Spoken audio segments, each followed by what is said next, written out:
আজ আমি তোমাদের দেখাবো আমি আমার জার্নিতে ব্যাগেতে কী কী ক্যারি করেছি। এটা হলো আমার ওষুধের বাক্স, যাতে সমস্ত ধরনের ওষুধ আছে।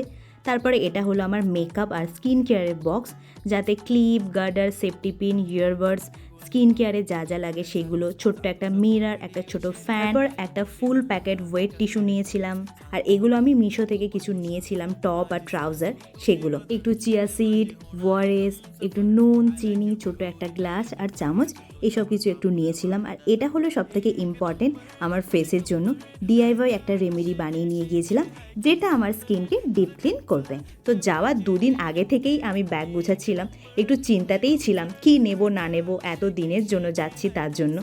আর এটা হলো আমার হোম রেমেডি। তোমরা যদি জানতে চাও কি কি এতে আছে তাহলে কমেন্ট করো। এই ট্রাভেলিংয়ে সবথেকে ইম্পর্টেন্ট জিনিস যেগুলো আমার মনে হয়েছে, sanitiser, napkin, scarf, Volini, hot bag, antacid, inner wear আর টিস্যু।